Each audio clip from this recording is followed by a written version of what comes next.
علیہ وسلم و منقبت امام حسین رضی اللہ تعالیٰ کے بعد تقریر کا مرحلہ شروع کیا جائے۔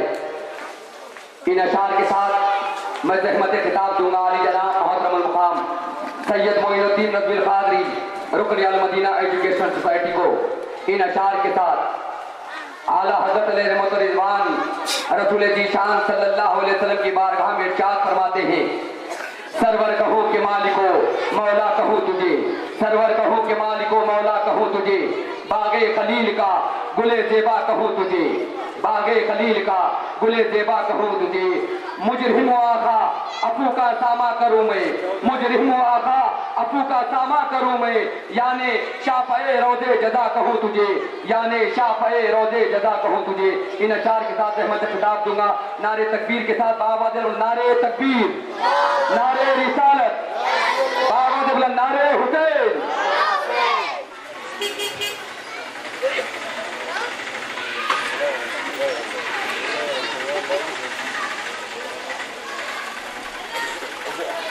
لمن يقتل في سبيل الله الأموات والأحياء ولكن لا تشعرون صدق الله العظيم وقال الله تبارك وتعالى في القرآن المجيد والفرقان الحميد إن الله وملائكته يصلون على النبي يا أيها الذين آمنوا صلوا عليه وسلموا تسليما اللهم صل على سيدنا محمد وعلى آل سيدنا محمد وبارك وسلم۔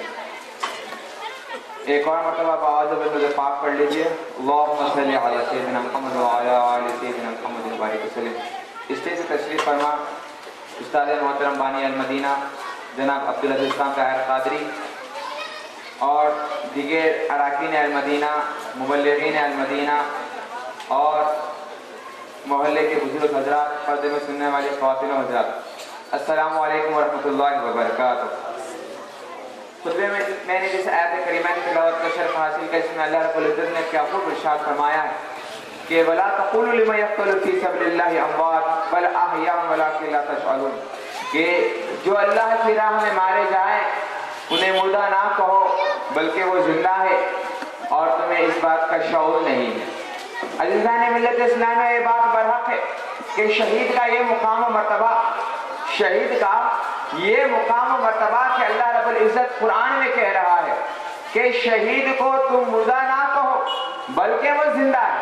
اللہ اکبر، ایک ولی کا یہ عالم، ایک اللہ کے محبوب بندے کا یہ عالم، ایک شہید کا یہ عالم کہ رب منع کر رہا ہے کہ اے لوگوں تم شہید کو مردہ نہ کہو بلکہ وہ زندہ ہے۔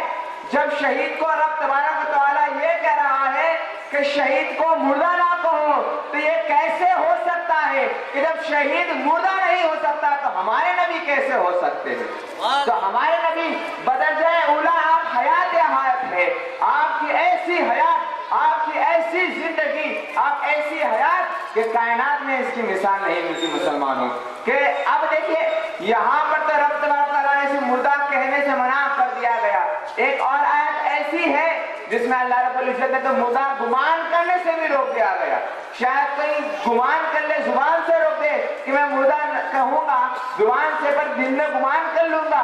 اگر کوئی ایسا بھی سوچتا ہے تو رب تبارک و تعالیٰ نے قرآن میں اس کی بھی نفی کر دی، کہاں کے لوگوں اپنے ذہنوں میں خیال میں نہ لانا کہ شہید اگر تم مردہ نہ کہو تو گمان بھی نہ کرنا کہ شہید کو تم مردہ گمان بھی نہ کرنا بلکہ وہ زندہ ہوتے ہیں اور انہیں جو ہے رزق بھی دیا جاتا ہے۔ شہید کو ایسا مقام و مرتبہ عطا کیا گیا ہے کہ اللہ رب العزت انہیں رزق بھی عطا کرتا ہے۔ وہ کیسا رزق عطا کرتا ہے اللہ و رسول عالم، اللہ اس کا رسول بہتر جانتا ہے مسلمانوں۔ تو یہ مقام و مرتبہ ایک شہید کا ہے۔ ہمارا آپ جانتے ہیں کہ ہم یہاں پر جو اکٹھا ہوئے ہیں وہ اہل بیت اطہار کا ذکر کرنے کے لیے اکٹھا ہوئے ہیں۔ تو میں آپ کے سامنے اہل بیت اطہار کا مناقب بیان کروں گا اور میں آپ کے سامنے چاہتا ہوں کہ فاطمہ الزہرا رضی اللہ تعالیٰ عنہا کے مناقب میں بیان کروں تاکہ یہ گھر میں بیٹھنے والی خواتین و حضرات بھی سن لیں، خواتین بھی سن لیں کہ ہماری جو آئیڈل ہونی چاہیے، وہ ہماری جو رول ماڈل ہونی چاہیے وہ خاتون جنت ہی ہونی چاہیے۔ آج دیکھیے معاشرہ کتنا تیزی سے بگڑ رہا ہے۔ مسلمانوں یہ ایک پیغام ہے، یہ ایک پلیٹ فارم سے ہم پیغام آپ کو دینا چاہتے ہیں کہ اپنا رول ماڈل بناؤ تو اپنے بچوں کا کوئی رول ماڈل بناؤ تو حسنین کو بناؤ، مولا کائنات کو بناؤ۔ اپنے بچوں کو یہ تربیت دو کہ اے میرے فرزندوں سنو، اے میرے بیٹوں سنو، اگر تمہیں بننا ہے تو شہید اعظم کی طرح تمہیں بننا ہوگا، مولا کائنات کی طرح تمہیں بننا ہوگا، ابو بکر صدیق کے نقش قدم پر تمہیں چلنا ہوگا، عمر فاروق کا جذبہ تمہارے اندر آنا ہوگا، عثمان غنی کی شجاعت تمہارے اندر آنی ہوگی، ان کی حیا تمہارے اندر آنی ہوگی۔ یہ تعلیم ہمیں ہماری اولاد کو دینا چاہیے مسلمانوں۔ آپ صلی اللہ علیہ وسلم نے ارشاد فرمایا، حدیث شریف ہے، عبداللہ ابن عباس اس حدیث کے راوی ہے، امام ترمذی نے حدیث کو نقل کیا ہے، نبی کریم صلی اللہ علیہ وسلم نے ارشاد فرمایا، احب اللہ لما یغزق من نعمتی واحبنی لحب اللہ واحب اہل بیت لحبنی۔ مطلب یہ ہے مسلمانوں، نبی کریم صلی اللہ علیہ وسلم فرما رہے ہیں کہ اے لوگوں تم اللہ سے محبت کرو اس کی نعمتوں کے خاطر جو کچھ اللہ نے تمہیں عطا کی ہے، اور تم جو ہے مجھ سے محبت کرو اللہ کے محبت کے خاطر، اور تم میری اہل بیت سے محبت کرو میری محبت کے خاطر۔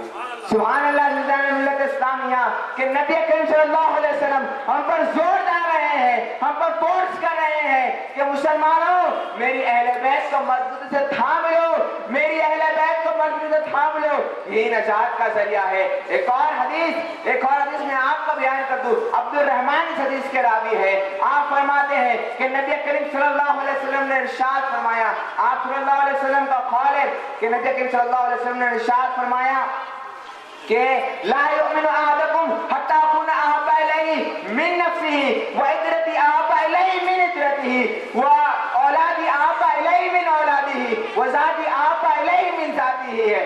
مسلمانوں تم میں سے اس وقت تک کوئی مومن نہیں ہو سکتا، یہ آپ صلی اللہ علیہ وسلم فرما رہے ہیں کہ تم میں سے اس وقت تک کوئی مومن نہیں ہو سکتا جب تک میں اس کے نزدیک اس سے محبوب تر نہ ہو جاؤں، میری اولاد اس کی اولاد سے زیادہ محبوب تر نہ ہو جائے، میری آل اس کی آل سے محبوب تر نہ ہو جائے، اور میری ذات اس کی ذات سے محبوب تر نہ ہو جائے، تم میں سے کوئی اس وقت تک مومن نہیں ہو سکتا۔ سبحان اللہ، زندان ملت اسلامیہ کہ دیکھیں امام ترمذی ہمیں کیسا عقیدہ دے رہے ہیں کہ امام ترمذی حدیث دے کر ہمیں ثابت کر رہے ہیں کہ اہل بیت کی محبت ہم پر لازم ہے، ہم پر ضروری ہے کہ ہمیں چاہیے کہ اہل بیت اطہار سے محبت کرے، ان کے دامن کو مضبوطی سے تھام لے۔ ایک اور میں حدیث آپ کو بیان کرتا چلوں، حضرت عبداللہ ابن عباس ہی اس کے راوی ہے، فرماتے ہیں کہ نبی کریم صلی اللہ علیہ وسلم نے ارشاد فرمایا، یا ایھا الناس انی قد ترکتم فیکم وَإِنْ أَخَذْتُمْ لَن تَضِلُّوا کتاب اللہ وَسُنَّتِ اہل بیت۔ اے لوگوں میں تمہیں دو چیزیں چھوڑے جا رہا ہوں، ایک اللہ کی کتاب اور دوسری میری اہل بیت، اگر تم اسے مضبوطی سے تھام لو گے تو کبھی گمراہ نہیں ہوگے۔ تو مسلمانوں یہ کیا پیغام آپ صلی اللہ علیہ وسلم ہمیں دے رہے ہیں کہ آپ صلی اللہ علیہ وسلم ہمارے لیے دو چیزیں چھوڑ کے جا رہے ہیں، ایک اللہ کی کتاب ہے اور دوسری اہل بیت ہے۔ جو کوئی انہیں مضبوطی سے تھام لے گا وہ کبھی زندگی میں گمراہ نہیں ہو سکتا، وہ کبھی ذلیل و خوار نہیں ہو سکتا۔ کیوں؟ کیونکہ اس کے پاس جو ہے اللہ کی دی ہوئی کتاب اور نبی کی آل کا جو ہے دامن اس کے پاس ہے، وہ کبھی گمراہ اور بے دین نہیں ہو سکتا۔ مسلمانوں یہ پیغام جو ہے اسلام تمہیں دے رہا ہے، یہ پیغام تمہیں اسلام جھنجھوڑ کے کہہ رہا ہے کہ اہل بیت کی محبت تم پر لازم ہے۔ تمہیں چاہیے کہ اہل بیت کو اپنے آپ سے ان کے رشتے کو جو ہے مضبوط کر لیں۔ ایک اور حدیث جس میں نبی کریم صلی اللہ علیہ وسلم نے کیا خوب ارشاد فرمایا کہ آپ صلی اللہ علیہ وسلم فرماتے ہیں کہ مسلک اہل بیت کا سفینۃ نوح ومن رکب فیہا نجا ومن ترکہا غرق۔ مطلب یہ ہے کہ میری اہل بیت سفینہ نوح کی طرح ہے۔ کہہ دو سبحان اللہ کہ میری اہل بیت سفینہ نوح کی طرح ہے، جو اس میں سوار ہوا وہ نجات پایا اور جو اس سے چھوڑ دیا وہ غرق ہو گیا۔ مسلمانوں دیکھو کہ آپ صلی اللہ علیہ وسلم کیا خوب ارشاد فرماتے ہیں کہ میری اہل بیت جو ہے سفینہ نوح کی طرح ہے۔ ایک اور حدیث میں آپ صلی اللہ علیہ وسلم نے ارشاد فرمایا کہ میرے صحابہ جو ہے ستاروں کی مانند ہے۔ تو ہمیں چاہیے کہ دونوں کی محبت کو ساتھ لے کر چلے، اہل بیت کی محبت کو ساتھ لے کر چلے اور صحابہ کرام کی محبت کو ساتھ لے کر چلے، تاکہ تم جو ہے دنیا اور آخرت میں کامیاب و کامران ہو جاؤ۔ تو میں نے میں چاہتا ہوں کہ آپ کے سامنے شہید کا کچھ مقام و مرتبہ بھی بیان کر دوں. ایسے فضائل آئے ہیں شہداء کرام کے بارے میں. میں آپ کے سامنے تو خطبے میں جو آیت پڑھی جس میں اللہ رب العزت نے کیا خوب ارشاد فرمایا تھا.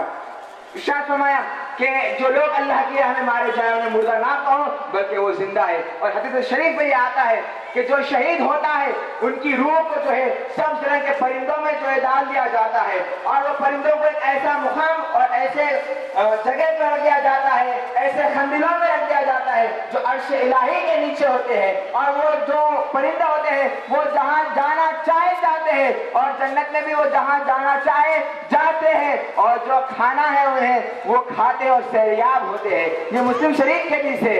دیکھیے مسلمانوں کہ کیسا مقام و مرتبہ شہداء کرام کو مل رہا ہے کہ جو لوگ اللہ کی راہ میں جہاد کرتے ہیں, جو لوگ اللہ کی راہ میں جدوجہد کرتے ہیں, وہ اپنے آپ کو جو ہے قربان کرتے ہیں, اپنے وقت کو قربان کرتے ہیں, اپنے جسم کو قربان کرتے ہیں اللہ کی راہ میں, تو ان کا جو ہے کبھی کوئی عمل رائگاں نہیں جائے گا بلکہ انہیں ایسا مقام و مرتبہ عطا کیا جائے گا کہ جس کا ہم تصور بھی نہیں کر سکتے مسلمانوں. تو یہ جو ہے مقام و مرتبہ ایک شہید کو ملتا ہے. اور آپ میں بتا دوں کہ دیکھیے آپ خود اپنی مثال لیجئے, جب آپ کو کوئی زخم ہوتا ہے تو کیا آپ کو تکلیف ہوتی ہے؟ ہاں بالکل ہوتی ہے.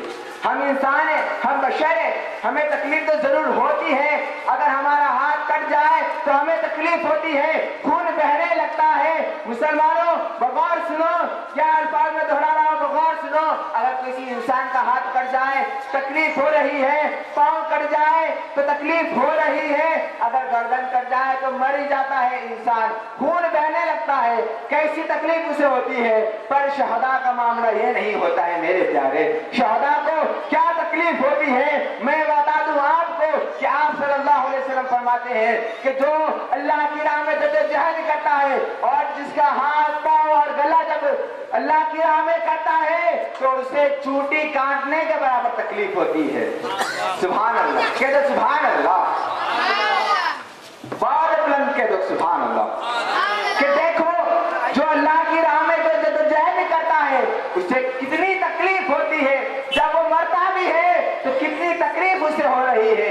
ہم جس طرح ہمیں ایک چونٹی کاٹی تو کتنی تکلیف ہمیں محسوس ہوتی ہے, ایک ناک کے برابر ہوتی ہے, تو یہی تکلیف اس شہید کو ہوتی ہے. آخر وجہ کیا ہے؟ اور اسے جب وہ شہید ہوتا ہے تو اس کو ایسی لذت سے ملتی ہے, ایسی لذت سے ملتی ہے کہ وہ لذت تو اس سے جنت میں بھی نہیں ملتی, ایسی لذت کہ جنت میں بھی نہیں ہے. جب وہ جنت میں چلے جاتا ہے تو بے چین رہتا ہے, وہ جنت میں بھی جاتا ہے تو اسے ہر نعمت ملتی ہے, ہر نعمت ملتی ہے. پوچھا جاتا ہے کہ آخر تو بے چین کیوں ہے؟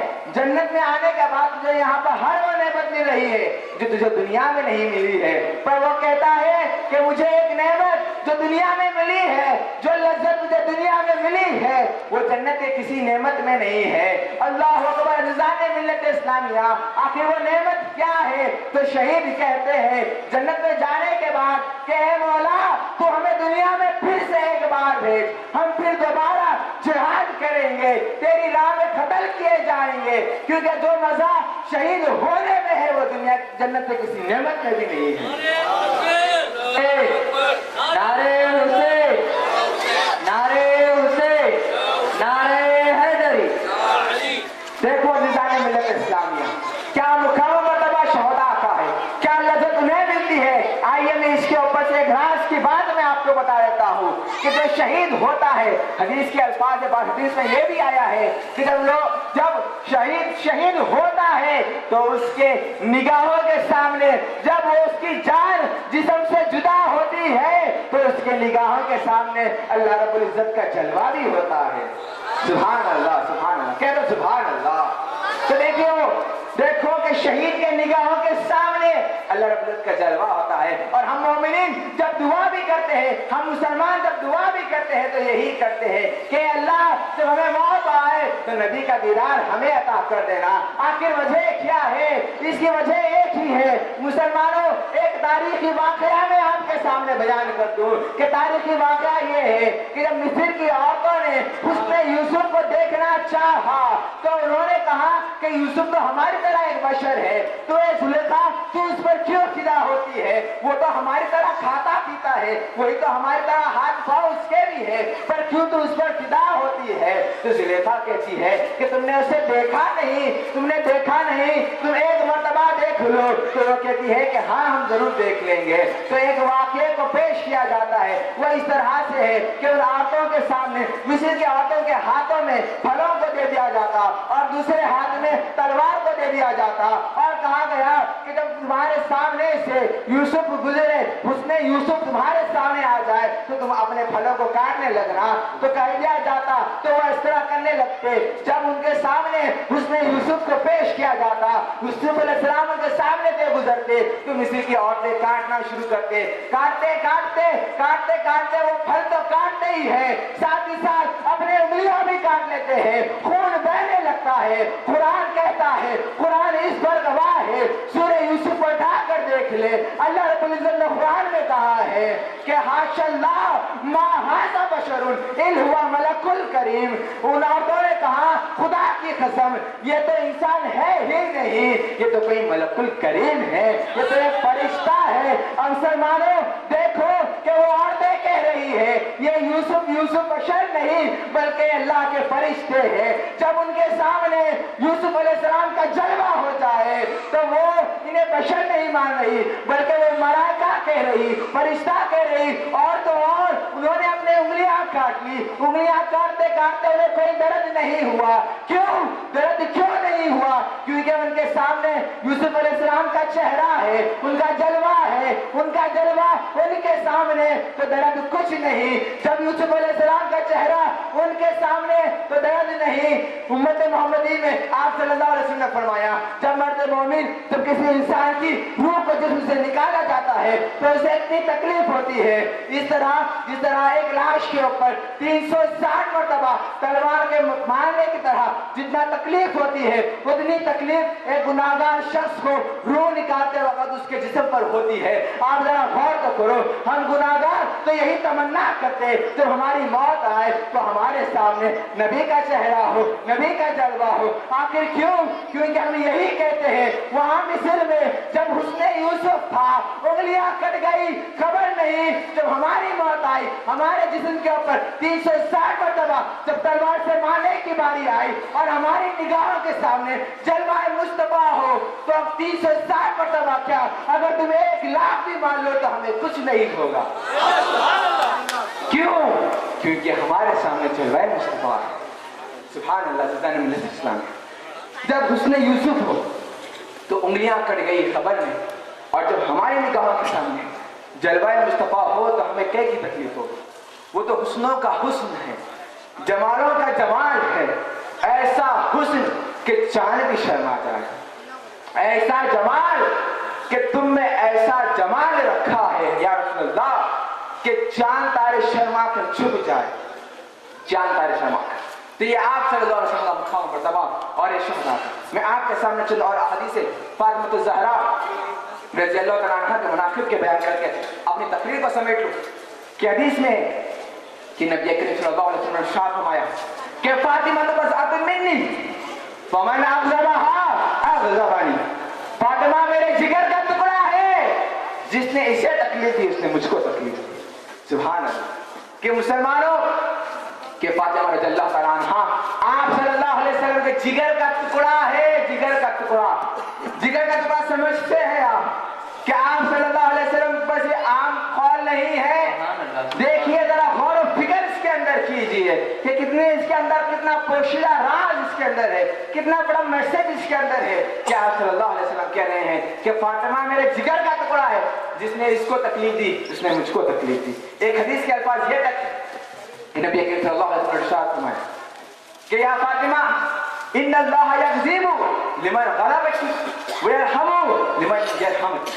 مطلب یہ مسلمان کہ فاطمہ بے شک اللہ غصے میں آتا ہے جب تم غصے میں آتی ہو, اور اللہ اس وقت خوش ہوتا ہے جب تم خوش ہوتی ہو. سبحان اللہ. کہ آپ صلی اللہ علیہ وسلم فاطمہ رضی اللہ تعالیٰ عنہا سے مخاطب ہوئے کہ فاطمہ تم جب خوش ہوتی ہو تو اللہ بھی خوش ہوتا ہے, جب تم ناراض ہوتی ہو تو اللہ بھی ناراض ہوتا ہے. تیری خوشی میں اللہ کی خوشی, تیری ناراضگی میں اللہ کی ناراضگی. عزیزان ملت اسلامیہ, کتنا اونچا مقام مرتبہ اہل بیت عطا کا ہے, اور ہم کتنے بڑے خوش نصیب ہے کہ ہم اہل بیت اطہار کے جو محبین میں ہیں، محبت کرنے والوں میں ہیں. کہ ایک حدیث میں آپ کو بیان کروں کہ نبی کریم صلی اللہ علیہ وسلم نے ارشاد فرمایا کہ تمام عورتوں کی سردار خاتون جنت ہے. تمام عورتوں کی سردار، تمام عورتوں کی سردار، تمام روئے زمین کی عورتوں کی سردار وہ خاتون جنت فاطمہ الزہرا رضی اللہ تعالیٰ عنہا ہے. اور تمام نوجوانوں کے سردار حسنین کریمین. یہ مقام و مرتبہ انہیں ملا ہے، یہ ایسا مقام و مرتبہ کہ آپ صلی اللہ علیہ وسلم نے ارشاد فرمایا کہ میرے پاس ایک ایسا فرشتہ آیا جو اس سے پہلے کبھی نہیں آیا تھا. وہ آ کر مجھے ایک خوشخبری دیا، ایک پیغام دیا، اور اس نے اللہ رب العزت کی بارگاہ سے اجازت طلب کی. اجازت طلب کر کے میرے پاس آ کر اس نے سلام کیا اور کہا کہ تمام جنتی عورتوں کی سردار فاطمہ ہے اور تمام جنتی نوجوانوں کے سردار حسنین ہیں. تو یہ مقام و مرتبہ حسنین کو ملا ہے اور فاطمہ الزہرا کو ملا ہے بطانہ ملت اسلامیہ.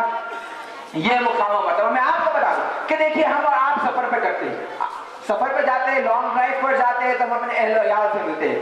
آپ صلی اللہ علیہ وسلم بھی جب کبھی سفر پہ جاتے تو آپ بھی اپنے اہل عیال سے ملتے اور سب سے آخری میں جو ہے فاطمہ الزہرا سے ملتے. اور جب سفر مکمل ہو جاتا، سفر مکمل ہونے کے بعد جب گھر کو لوٹ کر آتے تو سب سے پہلے فاطمہ رضی اللہ تعالیٰ عنہا سے ملتے، بعد میں دیگر اراکین سے ملتے. بتانا ہمیشہ یہ ہے کہ آپ کو ایک اور بات میں وضاحت کر دوں کہ صحابہ کا یہ معمول تھا جب کبھی صحابہ کرام نبی کریم صلی اللہ علیہ وسلم سے ملتے تو کہتے فدا کابی و امی یا رسول اللہ، فدا کابی و امی یا رسول اللہ، یا رسول اللہ آپ پر ہمارے ماں باپ قربان، آپ پر ہمارے ماں باپ قربان. یہ صحابہ کا معمول کہ جب صحابہ آپ صلی اللہ علیہ وسلم سے ملتے تو کہتے یا رسول اللہ آپ پہ ہمارے ماں باپ قربان، قربان جائے سیدہ کائنات پر، قربان جائے فاطمہ الزہرا رضی اللہ تعالیٰ عنہا پر.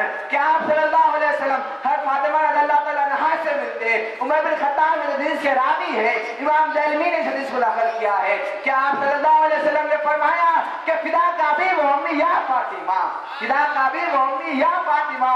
مطلب یہ کہ فاطمہ تم پہ میرے ماں باپ قربان ہو. سبحان اللہ، سبحان اللہ. کہ آپ صلی اللہ علیہ وسلم خود کہہ رہے ہیں کہ فاطمہ تم پہ میرے ماں باپ قربان. تو آپ خود اندازہ لگائیں کہ کیا مقام و مرتبہ ان کا. ایک آخری حدیث بیان کر کے اپنے تقریر کو سمیٹ کہ بروز محشر کل کے کل امم ہو، بروز محشر ایسا ماحول ہوگا ساری کی ساری امتیں جب اکٹھا ہو جائے گی، جمع ہو جائے گی، ایک پردے میں سے آواز آئے گی اے میدان محشر سنو، اپنی نگاہوں کو نیچی کر لو. کیوں؟ کیونکہ فاطمہ بنت محمد یہاں سے گزر جائے. سبحان اللہ.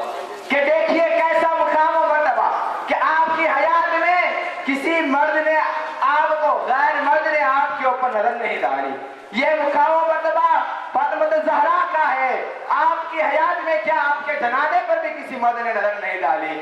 تو یہ کیسے ہو سکتا ہے جس کے حیات میں نہ جس کے جنازے پر کسی غیر مرد نے نظر نہیں ڈالی تو بروز محشر کوئی کسی نے کیسے دیکھ سکتا ہے؟ تو یہ اعلان کر دیا جاتا ہے کہ میدان محشر اپنی نگاہوں کو جھکا لو تاکہ فاطمہ بنت محمد یہاں سے گزر جائے. تو آپ ایسا گزرتی ہے، بجلی کی رفتار کی طرح گزرتی ہے اور ایسا گزرتی ہے 70,000 ملائکہ کی جھرمٹ میں گزرتی ہے. ایسا گزرتی ہے کہ 70,000 ملائکہ حوریں جو ہے آپ کی خدمت کرتی ہیں، آپ کی جو ہے خدمت باندیاں بن کے آپ کے ارد گرد گھومتی ہے، آپ کی خدمت کرتی ہے، آپ کا حکم بجا لاتی ہے. تو مسلمانوں یہ پیغام جو ہے اہل بیت اطہار کا ہے. المدینہ ایجوکیشن سوسائٹی جو یہاں پر برسہ برس آپ کے درمیان کام کر رہی ہے، تو ہم یہ میسج لے کر آپ کے لیے آئے ہیں کہ اہل بیت کی محبت کو اپنے سینوں میں بسا لو.